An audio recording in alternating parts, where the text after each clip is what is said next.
Pemirsa, Presiden Amerika Serikat Joe Biden dan Ketua DPR Kevin McCarthy tidak berhasil mencapai kesepakatan terkait kenaikan plafon utang Amerika Serikat. Meski demikian, Joe Biden optimistis bahwa kesepakatan untuk menaikkan atau menangguhkan batas utang Amerika Serikat akan dicapai dalam waktu dekat. Presiden Amerika Serikat Joe Biden dan Ketua DPR Kevin McCarthy tidak berhasil mencapai kesepakatan terkait kenaikan plafon utang yang sudah mencapai ambang batas yang sebesar 31,4 triliun US dollar. Meskipun belum mencapai kesepakatan, Joe Biden dan Kevin McCarthy menekankan perlunya menghindari default dengan kesepakatan bipartisan setelah pertemuan pada Senin malam lalu. Joe Biden optimis bahwa kedua belah pihak nantinya akan berhasil untuk mencapai tujuan utama, yakni kesepakatan untuk menaikkan atau menangguhkan batas utang Amerika Serikat. About the need for a bipartisan agreement. We have to be in a position where we can sell it to our constituencies. We're pretty well divided in the House, almost down the middle, and it's not any different in the Senate. So we got to get something that can sell to both sides. And we need to cut spending, but here's the disagreement. I think we should be looking at tax loopholes and making sure the wealthy pay their fair share. I think revenue matters, as well as as long as you're not taxing anybody under $400,000. And so we still have some disagreements, but I think we may be able to get where we have to go. We both know we have a significant responsibility. Very productive conversation yesterday, even though he was coming back from the G7 meeting. We do have disagreements. I think we have a 50-year average. We're having more revenue at any time coming in, but I think we both agree that we need to change the trajectory, that our debt is too large. And I think at the end of the day, we can find common ground, make our economy stronger, take care of this debt, but more importantly, get this government moving again to curb inflation, make us less dependent upon China, and make our appropriation system work when we get done, right? Sebelumnya, Menteri Keuangan Amerika Serikat Janet Yellen memastikan kepada Kongres bahwa Amerika berpotensi mengalami default atau gagal bayar utang paling cepat 1 Juni mendatang. Yellen mengungkapkan bahwa pihaknya telah melihat biaya pinjaman Treasury meningkat secara substansial untuk sekuritas yang jatuh tempo pada awal Juni 2023. Tim Liputan, IDX.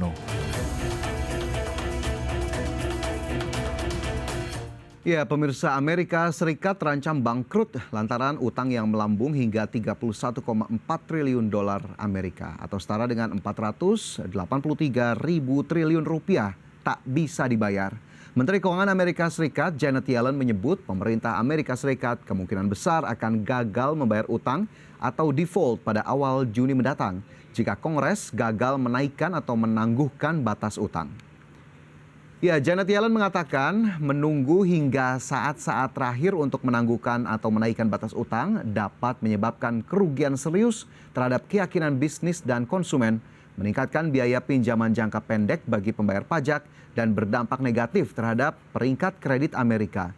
Lebih lanjut, jika Amerika Serikat gagal membayar utangnya, maka akan mengakibatkan hilangnya pekerjaan dan suku bunga yang lebih tinggi untuk kedepannya. Jika gagal bayar terjadi, kemungkinan Departemen Keuangan Amerika akan mengikuti rencana darurat yang dibuat pada 2011 lalu ketika negara menghadapi situasi serupa. Berdasarkan rencana ini, pemerintah Amerika akan terus membayar bunga obligasi saat jatuh tempo. Namun, pembayaran lainnya seperti kepada badan-badan pemerintahan, penerima jaminan sosial, atau penyedia asuransi kesehatan Medicare, kemungkinan akan ditunda, kecuali Departemen Keuangan dapat memenuhi semua kewajiban yang jatuh tempo pada hari tertentu. Adapun pagu utang Amerika sendiri telah dinaikkan 78 kali sejak 1960. Kebuntuan politik sebelum tenggat meningkatkan kekhawatiran akan gagal bayar yang dapat mempengaruhi seluruh pasar keuangan global. Kekhawatiran atas potensi gagal bayar utang Amerika juga telah diungkapkan oleh negara-negara G7. Dan bagaimana kekhawatiran tersebut? Untuk lebih jelas, berikut informasi selengkapnya. Para pemimpin keuangan negara-negara kaya yang tergabung dalam kelompok G7 memperingatkan tentang meningkatnya ketidakpastian ekonomi global saat menutup pertemuan yang berlangsung selama 3 hari di Jepang. Pertemuan itu dibayangi kebuntuan negosiasi kenaikan plafon utang pemerintah Amerika Serikat dan dampak dari invasi Rusia ke Ukraina. Pertemuan di kota Niigata, Jepang tersebut berlangsung karena adanya kekhawatiran atas gagal bayar Amerika Serikat yang berpotensi memicu ketidakpastian atas prospek global yang sebelumnya sudah cukup suram akibat inflasi yang sangat tinggi dan kegagalan bank di Amerika Serikat. Namun pertemuan tersebut tidak menyebut kebuntuan pembicaraan mengenai pagu utang pemerintah Amerika Serikat yang melanda pasar. Saat biaya pinjaman meningkat akibat pengetatan moneter secara agresif oleh bank sentral di Amerika dan di negara-negara Eropa.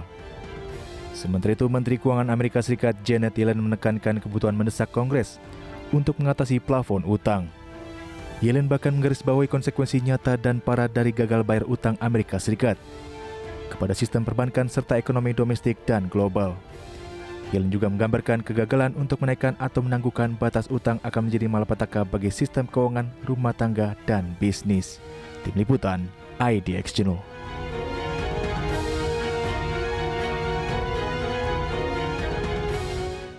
Ya, pengambil kebijakan keuangan negara kelompok G7 mengungkapkan kekhawatiran akan kebuntuan pagu utang Amerika Serikat yang bisa menimbulkan risiko terhadap keuangan global. Kasus kebangkrutan sejumlah bank besar di Amerika dan inflasi yang tinggi dapat membayangi stabilitas keuangan ekonomi. Apalagi resiko gagal bayar utang Amerika akibat keputusan tentang kenaikan batas utang belum juga bulat. Sementara itu, Dana Moneter Internasional atau IMF mengingatkan default utang Amerika Serikat yang dipicu oleh kegagalan untuk menaikkan plafon utang dapat menimbulkan dampak yang sangat serius bagi ekonomi Amerika Serikat serta ekonomi global. Dan jika dilihat dari hal tersebut, IMF juga menyoroti kemungkinan biaya pinjaman yang lebih tinggi jika Amerika Serikat gagal menaikkan plafon utangnya. IMF sendiri belum bisa mengukur dampak default Amerika terhadap pertumbuhan ekonomi global. Ya, dampak dari gagal bayar utang pertama dalam sejarah Amerika Serikat tentunya akan cepat terdengar di seluruh dunia.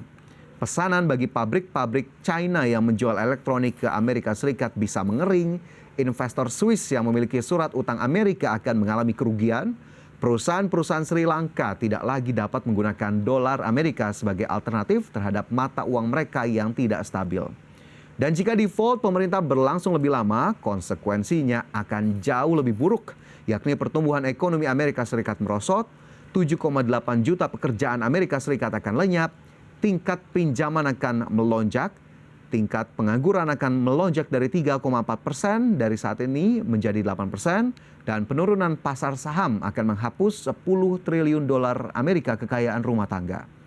Sementara itu, utang Amerika Serikat yang selama ini dianggap sebagai aset yang sangat aman atau US Treasury adalah dasar dari perdagangan global yang dibangun selama beberapa dekade.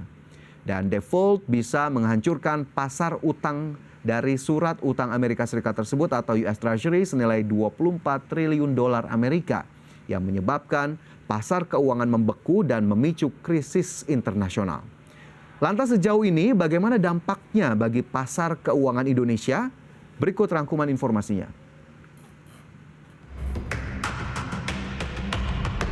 Kementerian Keuangan menilai dampak dari isu krisis utang Amerika Serikat belum berdampak terhadap pasar keuangan global, termasuk Indonesia.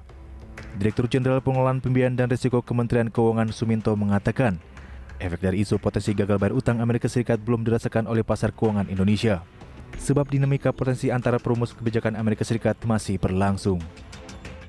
Mengenai isu debt ceiling di US, bagaimana kita ketahui bahwa isu ini masih merupakan masih berproses dalam proses politik di US. Sejauh ini kita belum melihat dampaknya yang signifikan terhadap pasar keuangan global, termasuk spillover pada pasar SBN kita. Sebagaimana tadi juga disampaikan oleh Bu Menteri Keuangan, pasar SBN kita masih sangat baik dan suportif, yang menandakan tidak atau belum dilihatnya dampak dari isu debt ceiling di US ini. Kementerian Keuangan menyatakan terjaganya pasar keuangan nasional terrefleksikan dari derasnya aliran modal asing masuk, di mana sampai dengan 21 Mei terjadi capital inflow sebesar 60,65 triliun rupiah secara year to date ke pasar SBN. Kementerian Keuangan menilai salah satu faktor yang mendorong tingginya minat investor masuk ke pasar keuangan Indonesia ialah kepercayaan terhadap pengelolaan ekonomi Indonesia. Sementara itu, hingga saat ini pembahasan kenaikan atau penangguhan batas utang Amerika Serikat memang tengah menjadi perhatian banyak pihak. Sebab jika Amerika Serikat mengalami gagal bayar utang, maka dampaknya diproyeksikan akan dirasakan oleh banyak negara di dunia. Tim Liputan, IDX Channel.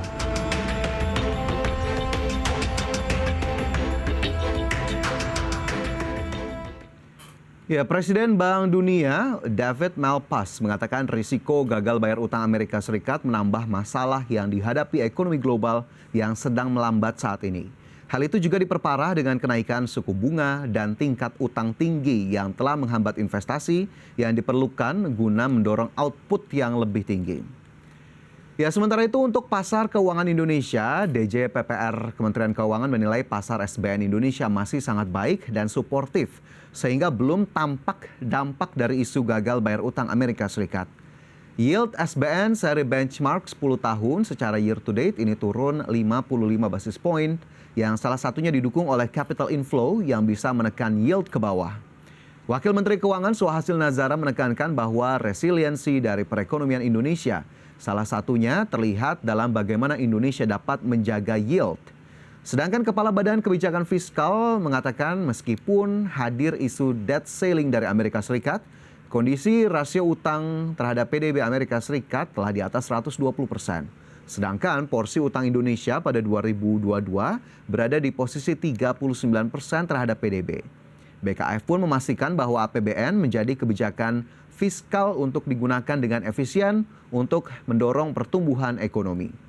Sementara itu, ekonom Rima Pramaarta menyebut potensi gagal bayar Amerika Serikat memiliki sejumlah dampak bagi ekonomi. Yang pertama, akan ada kenaikan suku bunga global termasuk imbal hasil obligasi pemerintah Indonesia karena potensi kenaikan imbal hasil US Treasury. Dampak berikutnya yakni guncangan di pasar keuangan global akibat aksi investor yang memindahkan dananya ke aset yang lebih aman. Selanjutnya, dampak terkait hal tersebut juga terlihat dari penurunan volume perdagangan dunia karena pelemahan ekonomi Amerika Serikat yang menyebabkan penurunan aktivitas ekspor dan impor.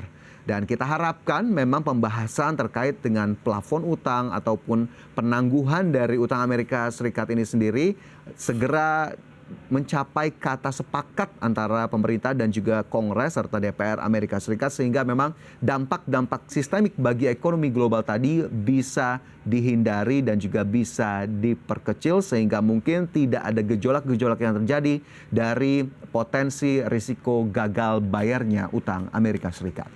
Dan pemirsa, demikian IDX Precision Closing di segmen ini. Kami akan segera kembali dengan informasi lainnya usai jeda.